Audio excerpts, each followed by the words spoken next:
am dealing with class 9 chemistry, chapter 4, structure of atom. If we look at our surroundings, we can see many things. Most of these things are used by us. For example, the air we breathe, the food we eat, the dress we wear, table, chair, pen, book, pencil, lot of things. If you look at this picture, also you can see many things. All these things are made of material which scientists have named matter. Matter means anything which occupies space and has mass. So whatever the thing in our surroundings, if it has mass and if it occupies space or if it has volume, then we can call it as matter. For example, this pen, it has a mass and it occupies a space. So it is an example of a matter. So everything in this universe is matter. This matter mainly exists in 3 different states. The 3 states are, you may be familiar with this, solid, liquid and gas. The three states are solid, liquid and gas. These 3 different states shows different properties. Do you know the different examples of these solids, liquids and gases? Solids, example, this pen, chair, table, book. Then liquids, milk, water, oil, some other examples also. Then gases, oxygen, hydrogen, nitrogen, carbon dioxide, so many other examples. All these 3 states shows different properties.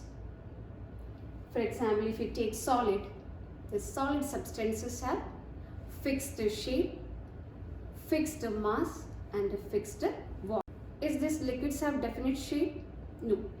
Liquids have no definite shape. It will take the shape of the container. Then what about the case of gases? Gases also have no fixed shape. But in the case of liquids, these liquids have fixed mass and fixed volume. But gases have no fixed volume. If we take liquids and gases, it can flow from one point to another. That means it shows the property fluidity. What about the case of solids? Is it flows? No, solids cannot flow. But it shows another property, that is rigidity. Rigidity means when you apply force to solid substances, it has a tendency to maintain its original shape. That property is called rigidity. So solids shows rigidity. Liquids and gases shows fluidity. Likewise, these different states shows different properties. Whatever the state of matter, all matter is made up of tiny particles called atoms. Look at this picture. Here, solid and liquid matter is given. It is made up of tiny particles. These small circles indicates tiny particles. Each of these tiny particles are called atoms. So, whatever the state of matter, all matter is made up of tiny particles called atoms. Or in another way we can say that when atoms combine together, it forms matter. We can say that atoms are the basic unit of matter. Or they are the building blocks of matter. When we construct a building, we start from a brick or stone. Likewise, these atoms are the building blocks of matter. And these atoms are invisible through our eyes. Sometimes even with a microscope, we can't see the atoms. That much smaller particles are these atoms. So we can say that everything in this universe is matter, and matter is made up of tiny particles called atoms. Many scientists study about the nature of matter or atoms. In that, British chemist John Dalton's atomic theory could explain matter in terms of atoms and its properties.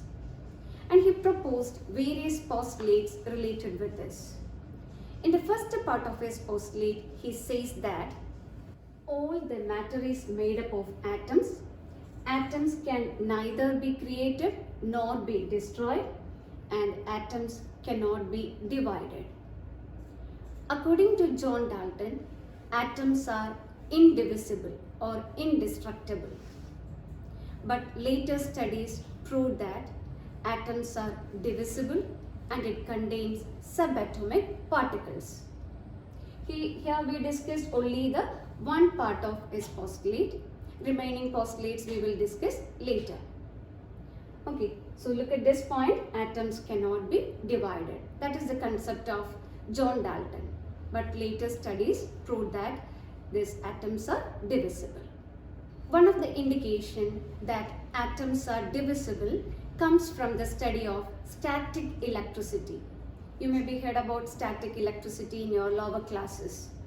Static electricity means a stationary electric charge produced by friction.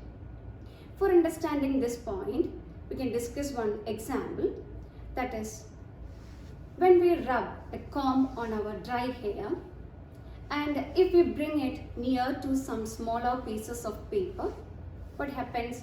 These smaller pieces of paper will stick on this comb like this. Why it happens like this? There is a reason for that. When we rub this comb on our dry hair, it gets some charge. And this charged comb will attract the opposite charge present in that paper. Look at the next picture. Here, this comb gets negative charge due to friction. Then it will attract the positive charge present in that paper. Due to this attraction, opposite charges will attract. So due to this attraction, this small pieces of paper will stick on that comb. So this type of electric charge due to friction is called static electricity. It cannot move from one object to another. That is why it is called stationary or static electricity. The static electricity reveals the presence of some charged particles inside the atom. Many scientists study about it. Finally, J.J. Thomson identified the presence of some negatively charged particles inside the atom through his cathode ray tube experiment. In this experiment, J.J. Thomson passed high voltage electric current through a discharge tube which is connected with a high voltage battery through electrodes, and this discharge tube contained a gas at a low pressure. So when he passed this high voltage electric current through these gaseous atoms, he observed a stream of tiny particles move towards anode, and he named it as cathode rays. Cathode rays. He observed these tiny particles are negatively charged particles. So he named it as cathode rays. This stream of negatively charged particles is named as cathode rays. And these negatively charged particles are called electrons. So J.J. Thomson identified the negatively charged particles, which is known as electrons, through his experiment. Another scientist, E. Goldstein, identified the presence of positively charged particle through a similar experiment. The stream of positively charged particles, he named it as anode rays or canal rays. So E. Goldstein identified the presence of positively charged particle, and that rays are called anode rays or canal rays. These positively charged particles are called protons. Then later, another scientist, James Chadwick, identified another subatomic particle which had no charge, but its mass is similar to proton. And this subatomic particle is named as neutrons. So, there are three different subatomic particles in an atom: electron, proton and a neutron. Electron has negative charge, then proton has positive charge, neutron has no charge. Okay, these are the three subatomic particles present inside the atom. Then next we will discuss about the characteristics of these subatomic particles. Proton, its symbol is P plus and its charge is +1. One proton has one positive charge and its mass is 1 AMU. AMU means atomic mass unit. Mass of subatomic particles represented in that unit, atomic mass unit, 1 AMU. Then neutron, its symbol is N0, its charge is 0. Neutron has no charge. Then its mass is 1 AMU. So proton and neutron has similar mass. Then in the case of electron, its symbol is E minus and its charge is -1. Each electron has one negative charge and its mass is 1 by 1840. It's a very small value. So when we consider the mass of an atom, we will consider only this proton and neutron. So mass of an atom means it is a mass of protons and neutrons. We will not take the mass of electrons because it is a very small value, small mass. Okay, so these are the different characteristics of subatomic particles. Then the next question faced by these scientists was, what is the position of these subatomic particles? Where they are located inside the atom. Many scientists study about the structure of atom. In that, J.J. Thomson was the first scientist who proposed an atom model. According to J.J. Thomson, an atom means it is a positively charged sphere. And in that positively charged sphere, negatively charged electrons are embedded. Embedded means it's spread in it. And he compared his structure with a watermelon. You all know about watermelon. Watermelon has a red edible part and black seeds are spread in it. He compared his structure with this watermelon. The red edible part of the watermelon represents positive charge and the black seeds represent electrons. So according to J.J. Thomson, an atom means it is a positively charged sphere and the electrons are spread in it like the black seeds in watermelon.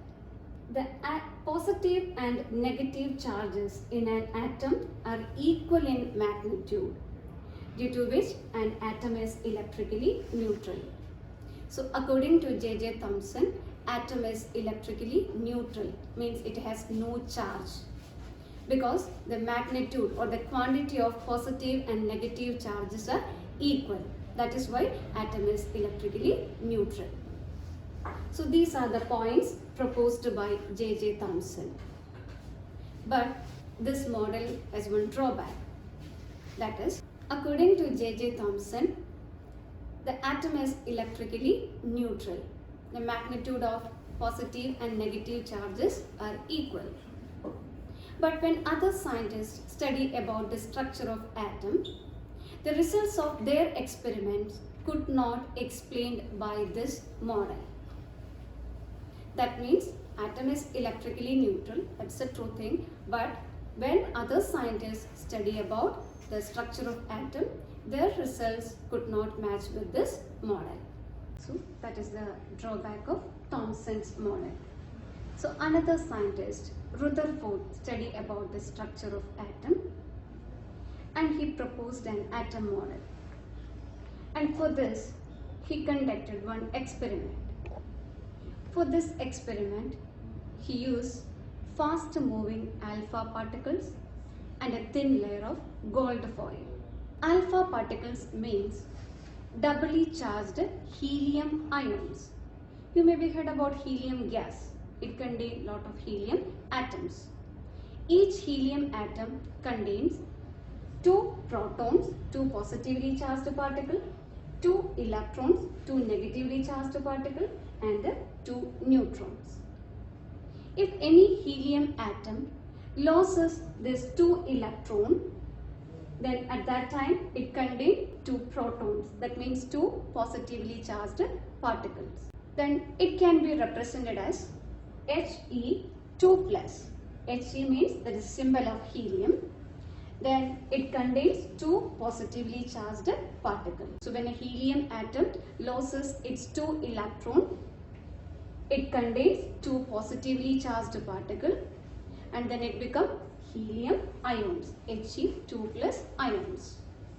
These helium ions are called alpha particles. That means alpha particles are positively charged particles. In this experiment, he used these positively charged helium ions or the alpha particles. Then another material is gold foil. You know that gold is the most malleable metal. Malleability means ability of metal to change into thin sheet form by beating. So this gold can form a very thin layer. That is why Rutherford suggests this gold foil for his experiment. And in this experiment, he took a gold foil which has 1000 atoms thick. That much thinner layer of gold foil is used for this experiment. So these are the materials used for this experiment. Look at the experimental setup. This is the arrangement for Rutherford's experiment. Here, fast moving alpha particles pass through this gold foil. This is the gold foil. From this experiment, he got three observations. The first one is, most of the alpha particles pass straightly through the gold foil. You can see that. Most of the alpha particles, without any deflection, they pass through it. Then the second observation is, few alpha particles deflect in small and large angles. You can see the deflections. Then the third observation is, very few alpha particles completely rebound or turn back. That also you can see here. So these are the three observations he got from this experiment. Rutherford explained all these observations. Next we will discuss about that explanations. Look at the another picture. These are the alpha particles which have positive charge, and these are gold atoms. When this positively charged alpha particles pass through these gold atoms, most of the alpha particles pass straightly through the gold foil or gold atoms. You can see that most of the alpha particles pass straightly through it. Rutherford explained it as, most of the space inside the atom is empty. That is why these alpha particles can pass through it. Without any deflection, they can pass through it. Then from this point, Rutherford conclude one point, that is, a lot of empty space inside the atom. Then next we will discuss about the second observation. Few alpha particles deflect in small and large angles. Why does positively charged alpha particles deflect? Its meaning is, there is a presence of positively charged particle inside the atom. When same charges come together, they will deflect. So, this observation shows that there is a presence of positive charge inside the atom. From this observation, Rutherford concluded that there is a center of positive charge inside the atom, and the center is called the nucleus. He named it as nucleus. So every atom has a center of positive charge which is called the nucleus. Then again you come to the same figure. Why the number of deflections are less or small number of alpha particles deflect What is its reason? The reason is the positively charged particles located in a small area, or the size of the nucleus is small. That is why we got less number of deflections. If it is located in a large area, we got more deflections. But here Rutherford got small number of deflections. So its meaning is this nucleus is small in size. So from the second observation, Rutherford conclude mainly 2 points. That is, there is a center of positive charge which is called the nucleus, and the nucleus is small in size. The next we will discuss about the third observation. Very few alpha particles deflect or they completely rebound or turn back like this, or like a cricket ball when it hits on a hard ball. Why these alpha particles completely rebound? Rutherford explained it as the nucleus is very dense and hard. That is why these alpha particles rebound. They cannot pass through it. They completely turn back. Why this nucleus is dense and hard? This is because almost whole mass of the atom is concentrated in the nucleus. Mass of an atom means it is a mass of protons and neutrons. So these protons and neutrons are located in the nucleus. That is why this nucleus is dense and hard.